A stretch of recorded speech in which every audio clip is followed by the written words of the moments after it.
Good morning. आज हम लोग जो चैप्टर ले रहे हैं वो क्लास 6 का लिटरेचर का है, दैट इज़ चैप्टर 2। एंड ये एक बहुत बढ़िया सी पोएम है। And the writer of poet means Rudyard Kipling, जो एक वेरी फेमस इंग्लिश पोएट है। एंड इन्होंने 100 ईयर्स पहले ही पोएम लिखी थी, तो आज भी बहुत रिलीवेंट लगती है। And the name of poem is the I keep 6 honest serving man.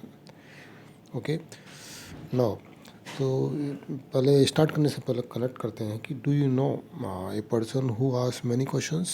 हम लोग जैसे बहुत सारे लोग हमको मालूम होते हैं जो क्वेश्चन पूछते रहते हैं। व्हाट काइंड ऑफ क्वेश्चन डस ही और शी आस्क, किस तरह के क्वेश्चन पूछते हैं वो। ऐसे लोग बहुत इरिटेटिंग भी होते हैं जो सो मैनी इंक्वायरी करते ही रहते हैं। बट बच्चे भी ऐसे होते हैं जो क्लास में पूछते हैं या मदर फादर से पूछते रहते हैं। रिफ्लेक्ट में what is the difference between what, who and why questions. तीनों में थोड़ा डिफरेंस होता है कि किसने किया, हु मीन्स किसने किया, व्हाट क्या किया, और वाई क्यों किया। Imagine you have got a chance to meet a celebrity. Celebrity means अगर आप कोई जैसे क्रिकेट प्लेयर है या कोई प्लेयर है, बड़ा प्लेयर है, या हीरो हीरोइन से उनको आप मिलने का चांस मिलता है, तो किससे मिलना चाहेंगे एंड आप उनसे क्या पूछेंगे। तो पोएम स्टार्ट करते हैं। Okay, let us read this poem from the just so stories. एक इनकी बुक थी, उसमें से लिया गया है। I keep 6 honest serving man. Serving मतलब उनके servants. They taught me all I knew. उन्होंने ही इनको सिखाया है। 6 सर्विंग मैन नहीं, उनको ही जो भी नॉलेज इनको है उन्होंने इनको सिखाया। क्या सिखाया है और उनके नेम क्या है। Their names are what and why and when. तो 3 लोग तो ये हो गए। And how, when, where and who. तो ये टोटल 6 क्वेश्चन जो होते हैं ये उनके सर्विंग मैन हैं। I send them over land and sea, I send them east and west. तो उनको वो इन सर्विंग मैन को सब तरफ, चारों तरफ भेजते हैं, क्योंकि उनको इंक्वायरी करनी होती कि क्या क्या पूछा जाएगा। Okay, now but after they work for me I give them all A rest. जब उनकी सारी अंदर क्यूरियोसिटी जो होती है वो सब चीज़ों के आंसर हो जाते हैं, तब वो उनको रेस्ट करने को बोलते हैं। दैट मीन्स वो उनको क्वेश्चंस के आंसर जानने के बाद वो पीसफुल रहना चाहते हैं। ऐसा नहीं कि हमेशा उनके मन में क्वेश्चन ही क्वेश्चन चलते रहेंगे। ओके, तो वो एक उनको रेस्ट दे देते। दैट मीन्स वो खुद भी जो है रेस्ट करने लगता है।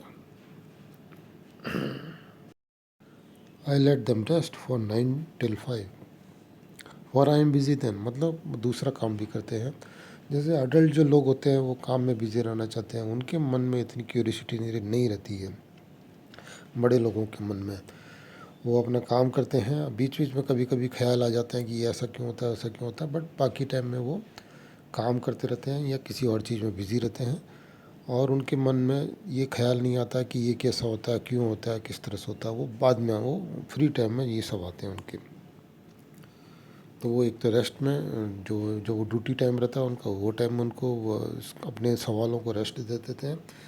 और बाद में as well as breakfast, lunch and tea for they are hungry men. तो एक पोएट की इमेजिनेशन है कि वो जो ये 6 मैन है वो बहुत हंग्री हैं, इसलिए breakfast, lunch time, T time में वो उनको डिस्टर्ब नहीं करते हैं, उनको रेस्ट, उनको ये करने देते हैं।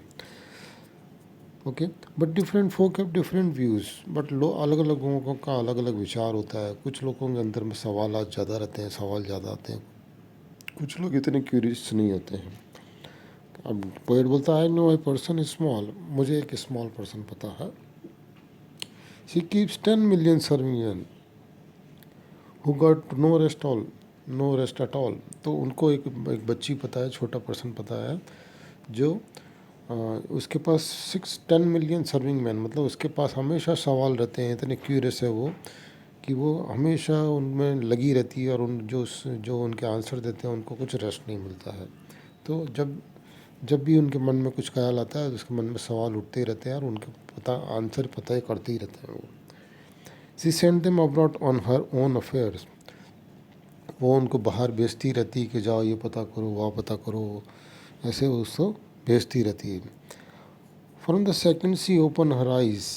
और जब वो सुबह उठती है या किसी भी टाइम उठती है, जैसे ही वो नींद से उठती है, उनके सामने क्या होता है, 1 मिलियन हाउस, 2 मिलियन वेयर एंड 7 मिलियन वाइफ। तो मन में सवाल होते ही रहते हैं कि क्या ये क्यों होता है, कहाँ पर होता है, और वाई ऐसा क्यों होता है। तो ये सवाल उनके मन में आते ही रहते हैं। तो ये किस तरह से की पोएम थी, एक थोड़ी पजल टाइप की पोएम है, एंड इसके क्वेश्चन आंसर भी हम लोग देखेंगे। एंड रुडयार्ड किपलिंग के बारे में देखते हैं। He was British author and poet. Rudyard Kipling was born in Bombay, जो हमारा मुंबई है। A prolific writer, he achieved fame and with books like Jungle Book. तो मोगली की जो जंगल बुक थी इन्होंने लिखी थी। Kim, Captains Courageous, Stalky and Company, Just So Story, जो ये पोएम ली गई है जस्ट सो स्टोरी से ली गई है। He receive the Nobel prize for literature in 1907, the first English language writer to be bestowed with such honour. तो उनको 1907 वो टाइम में उनको ये नोबेल प्राइज़ भी मिला था। तो इस तरह से ये पोएम थी। Hope you understand it. So thank you for watching this video. So thank you very much.